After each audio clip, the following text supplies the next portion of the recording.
नमस्कार दोस्तों, यदि आप भी अपनी हथेली का विश्लेषण करवाना चाहते हैं तो स्क्रीन पर दिए गए नंबर पर संपर्क कर सकते हैं। ये एक राइट हैंड फीमेल पाम है। उम्र है आपकी लगभग 31 वर्ष। आपके हमने सवाल पढ़ लिए हैं। आपके सही सवाल थे, बहुत छोटे छोटे सवाल थे कि फॉरेन ट्रिप, ये वो, संबंध कैसे रहेंगे लोगों से, तो इनके बारे में आपको जानकारी मिल जाएगी। बट मैं आपको वीडियो से पहले एक जानकारी देना चाहूँगा कि हस्तरेखा शास्त्र के द्वारा व्यक्ति के जीवन की बड़ी, ज़रूरी और महत्वपूर्ण चीज़ें ही देखी जाती है, जैसे कि पूरे जीवन काल के लिए आपका स्वास्थ्य, कब अच्छा समय है, कब बुरा समय है, ओवरऑल परिवार कैसा रहेगा। और जैसे आपने छोटी छोटी चीज़ें पूछी कि इस व्यक्ति से मेरा संबंध क्या रहेगा, मैं कल कहाँ जाऊँगी, परसों कहाँ जाऊँगी, घूमने कब जाऊँगी, तो इसके बारे में तो मुश्किल ही बता पाएंगे। बट कोशिश करेंगे कि आपके सारे सवाल का जवाब दे दें। तो आपकी हस्तरेखा का विश्लेषण शुरू करते हैं। मेजर चीज़ें आपको बताई जाएंगी। इसके साथ साथ जो आपने सवाल पूछे, जो हमसे संभव पड़ेगा उन छोटे छोटे सवालों में हम वो भी बता देंगे। तो चलिए दोस्तों, आपकी हथेली का विश्लेषण अब शुरू करते हैं। देखिए, सबसे पहले आपका ये एक जो मेजर सवाल था वो था गवर्नमेंट जॉब को लेकर। तो सबसे पहले मैं वही क्लियर कर देता हूँ कि जो आपके हाथ में भाग्य रेखा है, देखिए हर तरह की भाग्य रेखा होती है, हर भाग्य रेखा का अलग अलग मतलब होता है। किसी आपके हाथ में भाग्य रेखा यहाँ से निकली है, यहाँ पर समाप्त होती है, और ऐसी भाग्य रेखा आपको हर किसी के हाथ में मिलेगी नहीं। किसी के हाथ में भाग्य रेखा ऐसी होती है, ऐसी आधी रुकने वाली, यहाँ से चलने वाली, अनगिनत तरह की भाग्य रेखा होती है। हर भाग्य रेखा का अलग अलग मतलब होता है। आपके हाथ में जो भाग्य रेखा है, इसको देखकर पहले तो मैं क्लियर कर दूं कि मैंने ऐसे लोगों को गवर्नमेंट जॉब में नहीं देखा है। ऐसे व्यक्ति अगर गवर्नमेंट जॉब करें भी तो बीच में ही छोड़ देते हैं। तो कुल मिला के पूरे जीवन काल के लिए सरकारी नौकरी नहीं है, ये मुझे यहाँ पर दिखता है, क्योंकि एक उम्र के बाद आपके जीवन में, आपके करियर में चेंज आएगा। और जो ये भाग्य रेखा है, इसका क्या मतलब है? देखिए, सबका जन्म हस्तरेखा शास्त्र के अनुसार यहाँ से देखा जाता है, और 90% लोगों की भाग्य रेखा यहीं से निकलती है। लेकिन कुछ व्यक्ति होते हैं जिनकी भाग्य रेखा यहाँ से नहीं बल्कि पीछे से ऐसे आने वाली भाग्य रेखा क्या का अर्थ होता है। देखिए, अगर ये जन्म है, ये बचपन है, ये टीनेज है, ये जवानी है, ये बुढ़ापा है और ये मृत्यु है, ये है पूरा जीवन काल। तो जब इसके भी पीछे से आए तो यानी पिछले जन्म का प्रभाव है, पास्ट लाइफ का प्रभाव है। और भाग्य रेखा पीछे से आए तो इसका साफ साफ मतलब होता है कि ऐसे व्यक्ति का जन्म अपने पिछले जन्म के अच्छे कर्मों का फल भोगने के लिए हुआ है। एक अर्थ यह भी निकलता है कि ऐसे व्यक्ति की जो पास्ट लाइफ रही है उसमें ऐसे जातक ने घर के बड़े बूढ़ों की सेवा की है, आशीर्वाद लिया है, कभी किसी का बुरा नहीं कहा, ना किसी का बुरा चाहा, भगवान का नाम जप किया है और ईमानदारी से जीवन जिया है। अगर अच्छा कर्म करेंगे तो भी फल भोगना पड़ेगा, बुरा कर्म करेंगे तो भी उसका बुरा फल भोगना पड़ेगा। तो अच्छे कर्मों का फल अच्छा होता है, और ये संकेत होता है कि व्यक्ति का जन्म पास्ट लाइफ के अच्छे कर्मों का फल भोगने के लिए हुआ है, जो कि कब तक साथ रहेगा मेरे हिसाब से, क्योंकि देखिए ये जो भाग्य रेखा है ये आपकी यहीं पर आकर रुक गई है। तो ये जो एक लक फैक्टर बोल लीजिए, अच्छे कर्मों का फल भोग लीजिए, आपकी अच्छी किस्मत समझ लीजिए, इसका साथ रहेगा ठीक 35वें वर्ष तक। देखिए, आपका हाथ किस तरह का है? आपके हाथ में सबसे पहली दिक्कत तो यही है कि अगर कोई व्यक्ति है तो उसकी भाग्य रेखा जन्म से लेके बुढ़ापे तक स्पष्ट सीधी होनी चाहिए। आपके हाथ में गड़बड़ ये दिखती है कि बचपन में जन्म से लेकर 35वें वर्ष तक भाग्य रेखा है, बुढ़ापे में भी भाग्य रेखा है, लेकिन बीच में कोई रेखा नहीं है। इसका अर्थ ये निकलता है कि 35 से 55 ये जो 20 वर्ष रहेंगे ये थोड़े कठिन रहेंगे आर्थिक स्थिति को लेकर। और जब किसी की भाग्य रेखा टूटे तो वो व्यक्ति गवर्नमेंट जॉब में नहीं होता है। अगर होगा तो छोड़ देगा उस उम्र के बाद, या किसी तरह से निलंबित हो जाएगा, सस्पेंड हो जाएगा, या उस नौकरी को छोड़ना पड़ेगा। तो कुल मिला के ये समय स्ट्रगल वाला रहेगा।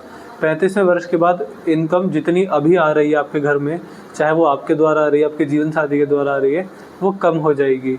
आपकी भाग्य रेखा कमज़ोर है। देखिए, ऐसा लगता है, ऐसा समझ में आता है कि व्यक्ति का जो अभी तक समय अगर मान के चलिए बढ़िया चल रहा है तो वो किस लिए चला? क्योंकि पिछले जन्म के अच्छे कर्म थे, लेकिन वो भी तो कभी पूरे होंगे, और इस जन्म में व्यक्ति ने इतने अच्छे कर्म किए नहीं कि हाथ में भाग्य रेखा हो। इसका अर्थ यह भी है कि व्यक्ति को जितने अच्छे कर्म दान पुण्य करने चाहिए वो किए ही नहीं है, जिस वजह से एक समय के बाद भाग्य रेखा ने भी साथ छोड़ दिया है। तो ये अर्थ निकल कर आता है। अच्छे कर्मों से मेरा मतलब है कि वही घर के बड़े बूढ़ों की सेवा कीजिए, ईमानदारी से जीवन जिए। अगर आप विवाहित हैं तो अपने जीवन साथी से ईमानदार रहें, और किसी का बुरा ना चाहें, किसी से विश्वासघात ना करें, किसी की हाय ना लें। अपने भगवान का नाम जप और समाज सेवा करते रहें। यही कर्म आपके जीवन को सफल बनाते हैं, हर व्यक्ति के जीवन को सफल बनाते हैं। तो इन्हीं कर्मों को करने की, अपने घर के बड़े बूढ़ों की निष्फल भावना से सेवा करने की, आनाकानी ना करने की सलाह दी जाती है। और हम आपको कुछ उपाय भी देंगे भाग्य रेखा को लेकर, वो भी आपके लिए बहुत ज़रूरी रहेंगे। तो पहली गड़बड़ तो यही है कि बोला जाए तो जवानी में भाग्य रेखा नहीं है, बुढ़ापे में है, टीनेज में थी, 35 वर्ष तक है, उसके बाद नहीं है। अब आते हैं दूसरी रेखा पर। देखिए, आपकी जो मस्तिष्क रेखा है ये बहुत बढ़िया है। ऐसी मस्तिष्क रेखा व्यक्ति को धार्मिक बना देती है। ये थोड़ी ज़्यादा झुकी हुई है। जब ज़्यादा झुकी हुई होती है तो व्यक्ति को नींद की समस्या भी होती है। अब देखिए, एग्जैक्टली कौन सी समस्या होगी ये तो नहीं बोल सकते, लेकिन ऐसा मैंने देखा है कि ज़्यादा नींद आना या कम नींद आना, व्यक्ति एक समस्या से प्रभावित रहता है। ऐसे व्यक्ति को बुढ़ापे के अंदर कमर में ज़्यादा दर्द होता है। आपने कुछ व्यक्ति देखे होंगे जो बुढ़ापे के अंदर बैत लेकर चलते होंगे, सीधे नहीं हो पाते होंगे, कमर झुकी हुई रहती होगी हल्की हल्की सी। तो वो भविष्य आपका ही है, आपकी कमर में बड़ी समस्या आएगी। इसलिए मेरा ये सलाह है कि आपको एक्सरसाइज करनी चाहिए अभी से। एक्सरसाइज कौन सी? वो एक्सरसाइज जो व्यक्ति की बैक को मजबूत करे।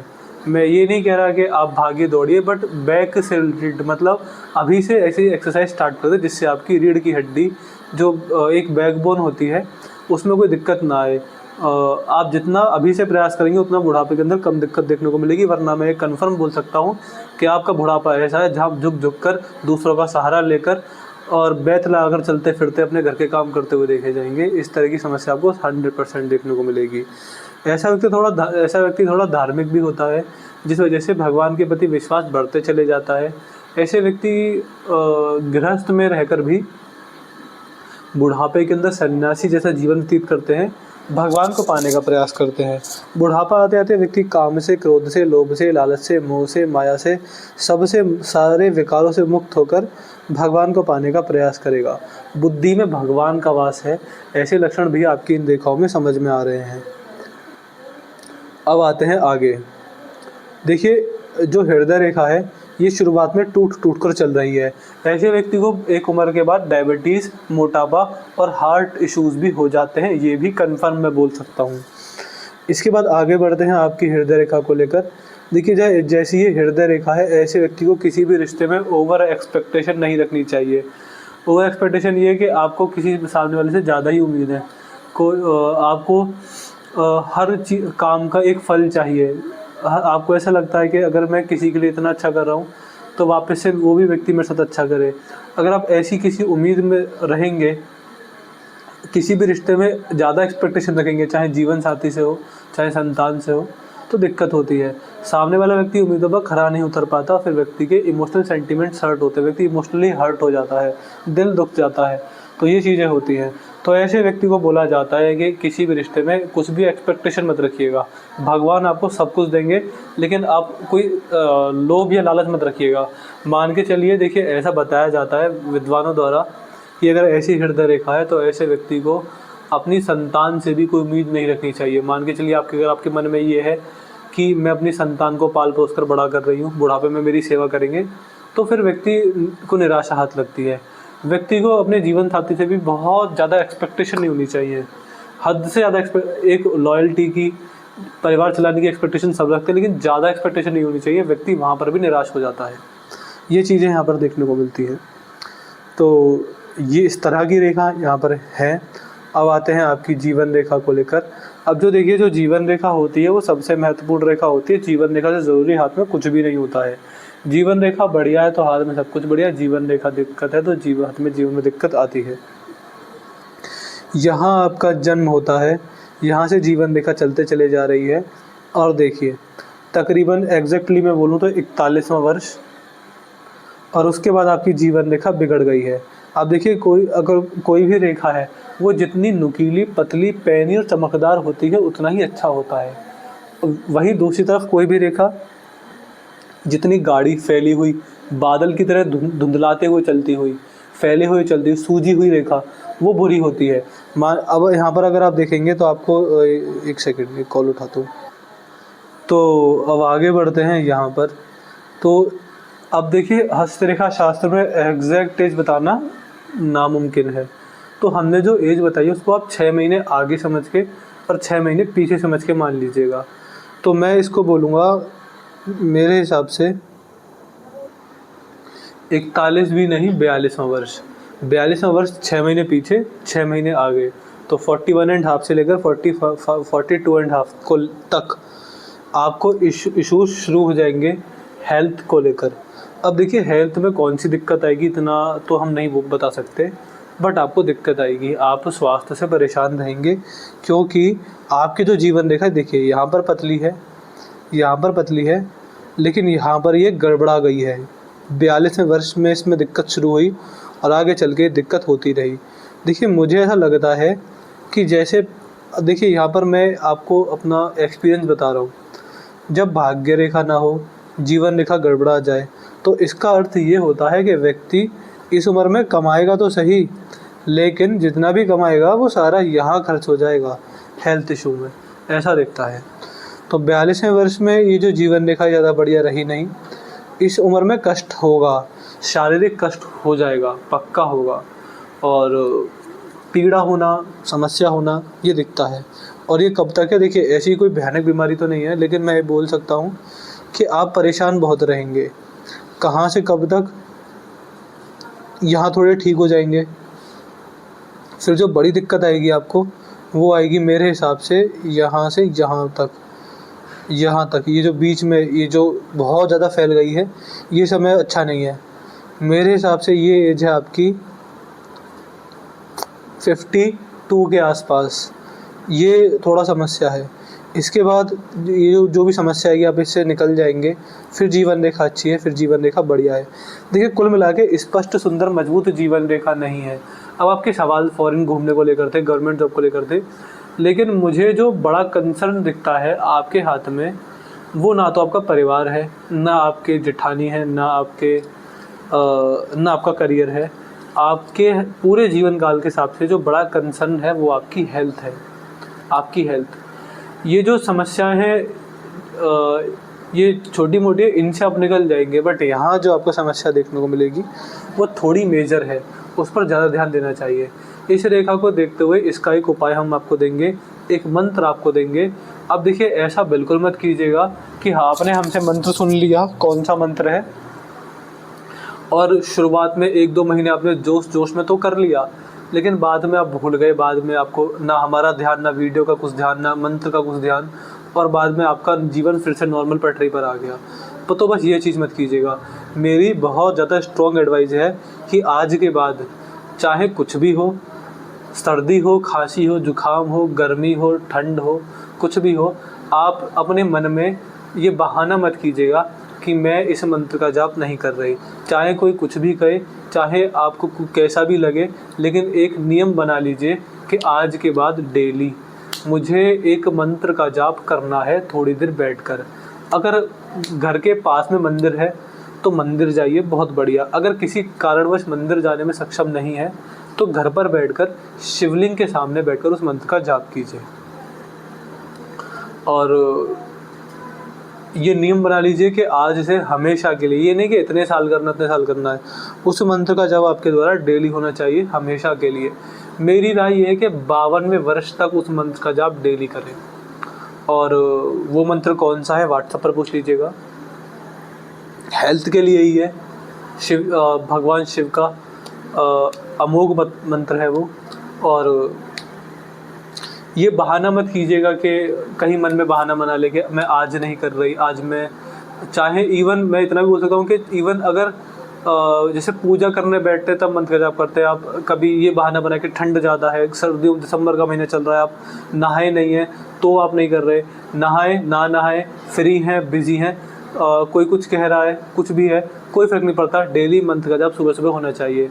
मान के चलिए नहा लिए हैं तो फिर दीपक दिया जलाकर थोड़ी देर मंत्र का जाप कर लीजिए। नहीं नहाए तो अपने आसन पर बैठकर ज्ञान मुद्रा में बैठकर मंत्र का जाप कीजिए, लेकिन किसी भी हालत में डेली मंत्र का जाप करना है। आज बहुत ज़्यादा बिजी हैं तो 5 मिनट कर लिया, आज अगले दिन फ्री हैं तो 15-20 मिनट कर लिया। तो ना तो कोई ये नियम है कि इतनी बार करना है, ना कोई ये नियम है कि इतनी देर तक करना है या इतने बार जप करना है, नहीं, कोई नियम नहीं है, बस डेली करना है, हमेशा करना है, ये नियम है, किसी भी रूप में करना है, ये नियम है। तो बहुत स्ट्रॉन्ग एडवाइस है कि उसको मंत्र को जाप कीजिएगा। भाग्य रेखा के उपाय भी हम आपको दे देंगे। अब देखते हैं आपके हाथ के ग्रह। मुझे यहाँ से इन्वेस्टमेंट से बहुत बड़ा फ़ायदा हो जाएगा, इन्वेस्टमेंट से आप बड़ा पैसा बना लेंगे, चाहे प्रॉपर्टी में करें, स्टॉक मार्केट में करें, कहीं भी करें। शनि पर तो भाग्य रेखा है, बुढ़ापे के अंदर अच्छा नेम फेम देती है, बाकी ये ग्रह ठीक हैं। अब एक बार आपके सवाल पढ़ लेते हैं। कुंडली में, मैं तो आपकी रेखा देख रहा हूँ, कुंडली नहीं देख रहा, तो कितने बच्चों के योग है कौन से ईयर में। अब देखिए, हमें ये ऑनलाइन बताना की अनुमति नहीं है, इसलिए हम नहीं बता सकते कि कितने बच्चे होंगे, कौन सा लड़का होगा, कौन सी लड़की होगी, हम कुछ नहीं बता सकते संतान के बारे में। मैं आपको एक हिंट दे सकता हूँ कि मुझे आपके हाथ में संतान सुख में कोई गड़बड़ नहीं दिखती है, तो आपको जिसकी इच्छा होगी भगवान से मांगेंगे, आपको सब प्राप्त होगा, चाहे पुत्री हो या पुत्र हो। लेकिन ये हमसे आप मत पूछिएगा कि कितने बच्चे हैं, कितने लड़के, कितने लड़की, हम ये नहीं बता सकते। गवर्नमेंट जॉब कब मिलेगी, नहीं मिलेगी। एज कितनी है, एज आपकी बढ़िया है, लेकिन उस एज तक पहुँचते पहुँचते आपको हेल्थ को लेकर बहुत दिक्कतें आएंगी। ऐसा देखिए, अगर मान के चलिए कि ये आपकी पूर्ण आयु है और ये आपका जीवन है, तो आपके जीवन का रास्ता ऐसा नहीं है। आपके जीवन का रास्ता इस तरह से उतार चढ़ाव देखते हुए फिर कहीं आप जीवन में अपनी पूर्ण आयु तक पहुंचेंगे। इतने आपको उतार चढ़ाव अपने हेल्थ को लेकर देखने को मिलेंगे। मैं हेल्थ को लेकर बिल्कुल भी पॉजिटिव नहीं हूँ। फाइनेंशियल स्टेटस, मैं कहूँगा कि आपको जवानी में समस्या आएगी, भाग्य रेखा के उपाय ले लीजिएगा। मैरिज लाइफ बढ़िया दिखती है। खुद का घर, प्रॉपर्टी, देखिए प्रॉपर्टी के संकेत तो आपके हाथ में एक बुढ़ापे के अंदर है, वो भी मैं बोलूँगा 60 के भी बाद में, तो प्रॉपर्टी है, लेकिन वो इतनी दूर है कि अभी भूल जाइए। फॉरेन ट्रिप, ये हम इतना छोटा नहीं बोल सकते, हम फॉरेन ट्रिप कब कहाँ घूमने जाएंगे ये हम नहीं बता सकते। ससुराल साइड ठीक है, कोई मेरे को परिवार को लेकर कोई इशू दिखता नहीं है। लाइफ में कुछ भी पॉजिटिव हो, जो भी मुझे दिखा अच्छा बुरा मैंने बता दिया। तो कोई डाउट हो, कोई क्वेरी हो, कुछ पूछना हो पूछ लीजिएगा। एक रिव्यू छोड़ दीजिएगा, वीडियो कैसी लगी, एनालिसिस कैसा लगा, आप हमारे एनालिसिस से सेटिस्फाई हैं कि नहीं है, रिव्यू का बता दीजिएगा। और जो उपाय मैंने देने बोला है मुझे सारे लिख दीजिएगा, व्हाट्सएप पे मैं आपको सारे बता दूंगा। तो चलिए दोस्तों, मिलते हैं अगली वीडियो में, तब तक के लिए जय हिंद, जय भारत।